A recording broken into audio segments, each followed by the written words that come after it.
All right, what's going on, everybody, and welcome back to another Real Talk for today. I pray y'all are having a wonderful, blessed day as we give the Most High Yah all the honor, the glory, and all the praise and worship. My title now says, God know you can't handle it. God knows that you can't handle it. This is a video response back to you, Michi. You know who you are, great email. The other day I did a live chat. I believe that was Saturday. We was talking about how David got mad when the wicked was prospering. A lot of times how we get frustrated in this life because the wicked is prospering, doing better than us, or are they really doing better than us in so many ways as we could say it like that. But when you study the Bible, first of all, there is nothing wrong with being rich. That's not a sin.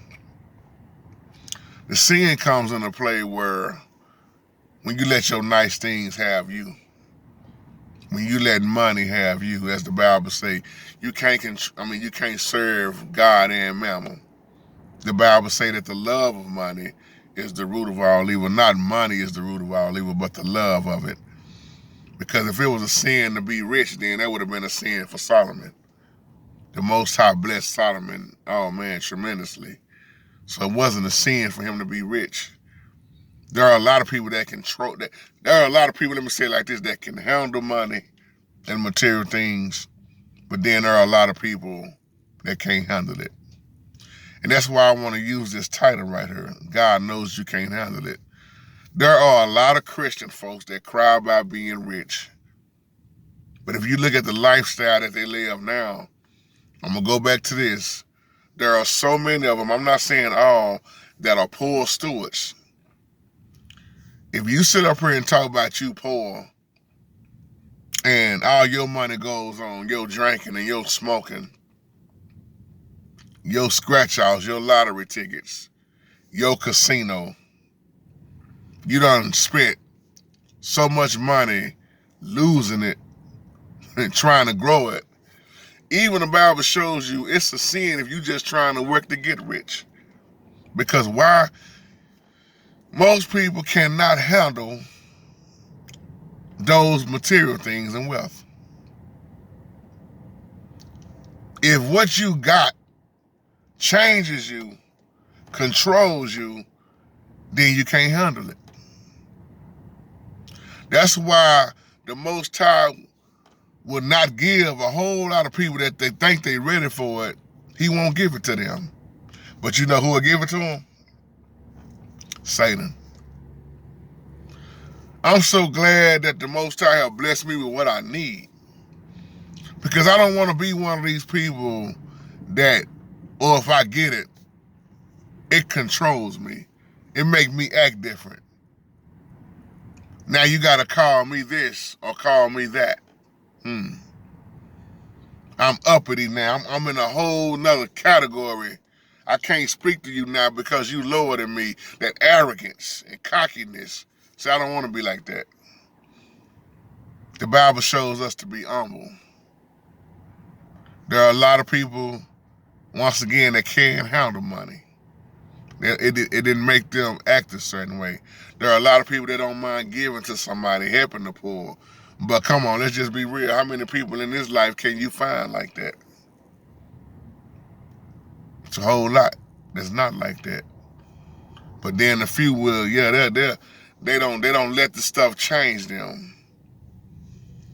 But when the Most High allows you not to have all that stuff, because he knows soon as you get it, you're gonna turn from him. See, some people think that's being mean. That's not being mean. The Most High is looking out for us in our best interest, because the Most High know us better than we know ourselves. I look at a lot of people growing up, even right now, especially the ones I knew when I was little. They still have the same mentality. They still have no change in the way they act. Their actions is still the same. They still have no change of heart. Let me say that the right way. Because as long as their heart stay the same, their actions are not going to change. They still are the same way, still crying about money. They still don't get it. If you're going to be a child of the Most High will teach you not to blow money, but to be a good steward. Now, have we all blown money at one point in time in our life? I know I have, yes. But I learned that it's so much more that I can do with the little that I have. But now I know better because I'm a great steward now. I've learned that I need my money. Yeah. Put my money on something in the house. Try to store up something. But see, the sad thing is these rainy days come in your life and they rain and it rains hard. And I ain't talking about your physical rain. I'm talking about these trials and tribulations and strugglings and these things that happen out of nowhere when oh man, I didn't know the car was going to break down. How would you know? Something goes out in the house. How would you know? Unexpected things, let me say it like that. And that's why it's so good to have money stored up just in case these unexpected things happens in life. Well, my child need help with his car. My brother need help. My sister need help. It's a blessing when you are put in a position to be able to help somebody else and it don't hurt you. There are a lot of people that want to help somebody, but they may not have the money to do it. But they got the right heart, they got the right prayer, they got the right attitude. They always wish they could do more, but unfortunately at times there are a lot of people that can't do what they want to do for somebody else. Versus the one that's sitting there with all of it, it won't help nobody. Money, the love of it, has a way of getting people. Most rich people are never satisfied with what they have. If you listen to them long enough, all they continue to say is, yeah, I got to get more, man. I got to get more. I got to get more. I know this is a 7-bedroom house, but man, I got to get at least, a 10-bedroom house. I heard Pastor Geno Jennings say the other day, he said, that's cool. Get a house. If that's what you want to do, get a bigger house, bigger space. He said, go for it. Ain't nothing wrong with that. He said, but a bigger house just gives you bigger space to die in. I thought about that long and hard that day, and I was like, it made me go back to the scriptures of the rich young ruler who didn't want to take up his cross and follow Christ. He didn't. He cared more about what he had, his material things, his riches, his wealth. Christ told him to sell what you have and give the rest to the poor. In other words, his mentality was, do you know how hard I work for this? And you want me to just give this up, sell this, and follow you? Oh, can't do that one. It's a lot of people right now that think like that. They act like that. So once again, as my title say, now let me talk to a lot of these ones who say they all the way in. They not lukewarm. They love the Father so much. It's a lot of people that say that's crying about having money. They know they not ready for it. I ain't gonna say all of them. But when you pray for certain things, the question is, are you getting yourself ready for it? Are you prepared for it? Most people in our race, let me say this like this before I close. A lot of people in our race ain't never had nothing, no way. So the first time we get money, we blow it. Because 9 times out of 10, you wasn't taught how to invest. You wasn't taught how to store up. You wasn't taught how to just do things the right way. That's why half of the rappers, when they get a little money, they blow it. You got to get that car that costs more than the house you was brought up in. I mean, let me rewind this. Look at the average person in the hood. I'm talking about in our race. They'll go get a car, but they'll go get rims that damn near cost more than the car.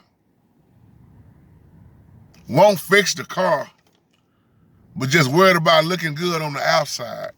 Man, them rims is tight, fam. Ooh, how much you pay for them 28s? But you couldn't go get the AC fixed? It's hot. You got the windows down. Your stereo system and speakers cost more than your car. You so worried about an outside look that you ain't putting no money in the motor. You riding on rental tires. You still paying a note on that? Let me stop. Poor stewards. Because you worried about what people gonna say on the outside. See, let me flip this around. I'm talking about you worried about your outside of your car looking good, but your motor ain't right. But reality, what are you saying, JT? You worried about how you look on the outside of your whole body. But spiritually speaking, your insides is tore up. You don't have nothing there. Average youngster, you asking right now, man, if you had some money, oh man, bro, I buy all my clothes from such and such. I have me a big old fat crib out there in what's her name. I have all the women. I go get me, man, some diamonds in my teeth. Catch my drift. Can't handle it. Can't handle it. Most Christians I know, if I could just get that big old hit that I'm looking for at the casino, the question is, if you get that big old hit, could you even handle it? Would you buy you a house? Would you really? Or would that money go by so fast that you don't even know what happened to it?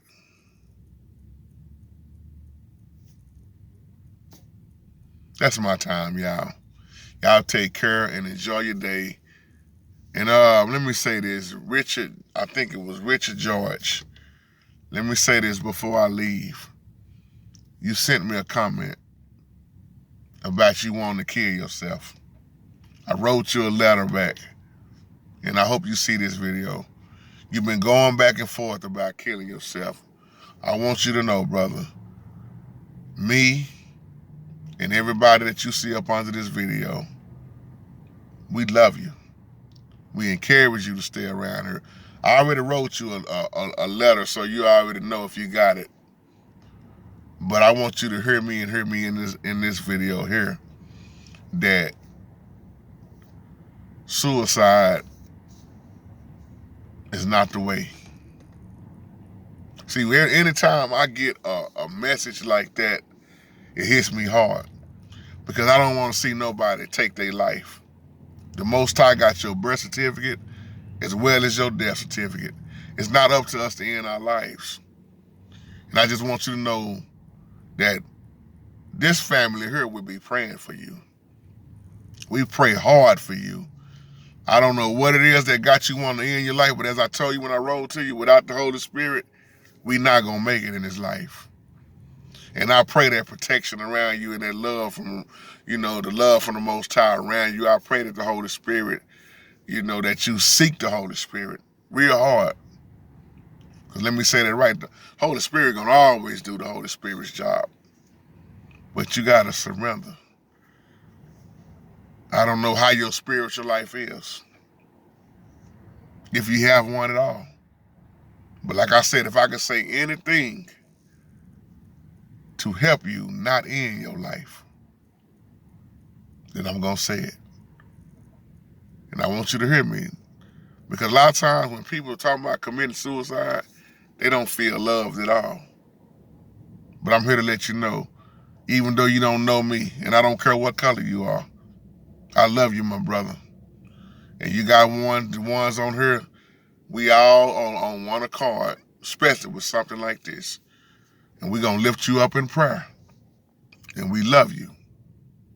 And you take care. Everybody take care and enjoy the rest of your day. Shalom.